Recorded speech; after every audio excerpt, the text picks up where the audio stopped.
एक राज्य में एक बार एक सन्यासी आया और सीधा राजा के महल में चला गया। उस सन्यासी की वेशभूषा को देखकर राजा के किसी भी सिपाही ने उसे अंदर जाने से नहीं रोका। वो सन्यासी सीधा राजा के दरबार में चला गया। सन्यासी को अपने सामने खड़ा देख राजा ने उससे पूछा, आप कौन हैं और क्या चाहते हो? सन्यासी बोला, मैं एक आध्यात्मिक गुरु हूँ और प्रवचन देने के लिए दूसरे राज्य जा रहा था, लेकिन अब दिन ढलने को आया है तो मैं आज रात आपके महल में ही रुकूंगा। रात बिताने के लिए बस मैं थोड़ी जगह चाहता हूँ। सन्यासी की बात सुनकर राजा बोला, ये एक राजा का महल है, कोई विश्राम स्थल नहीं है जो आप यहाँ रात में रुकना चाहते हैं। आप बाहर जाइए, वहाँ रहने की आपको कोई न कोई जगह मिल जाएगी। सन्यासी ने राजा से फिर प्रश्न किया, महाराज क्या मैं जान सकता हूँ कि आपसे पहले ये महल किसका था? राजा बोले, मेरे पिता का था, क्योंकि मुझसे पहले वही राजा थे।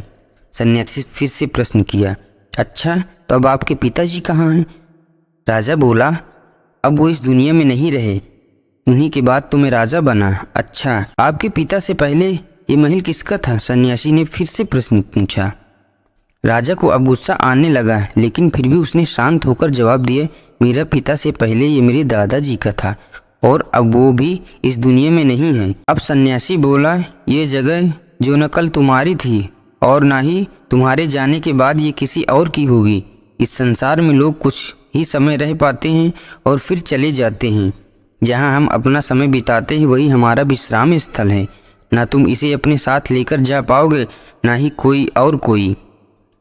बताओ, ये महल एक विश्राम स्थल नहीं तो और क्या है? राजा उसकी बात समझ गया और हाथ जोड़कर माफ़ी मांगने लगा। उसने सन्यासी को रुकने की जगह दे दी। दोस्तों, ये बात तो हम सभी जानते हैं कि इस संसार में हम कुछ भी लेकर नहीं जा सकते। खाली हाथ आए थे और खाली हाथ ही जाना है। जब तक इस संसार आप है तो मैं या मेरा, इस चक्कर में न पड़े। जिंदगी में धन लोभ लालच के पीछे न भागें। भागना है तो खुशियों के पीछे भागें। जिंदगी का मज़ा बहुत पैसों या फिर बहुत बड़ी गाड़ी नहीं है। जिंदगी का मज़ा खुश रहने में है। खुश रहो, क्योंकि दूसरे के पास चाहे पैसा बहुत है, लेकिन इस दुनिया में वो जाएगा खाली हाथ ही और उसके धन का भोग कोई और करेगा।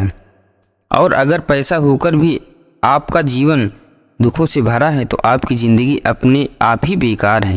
याद रखना और इस पर गहराई से सोचना, आलीशान ज़िंदगी से बेहतर है एक खुशहाल ज़िंदगी। दोस्तों, कहानी पसंद आए तो लाइक एंड सब्सक्राइब ज़रूर करिएगा।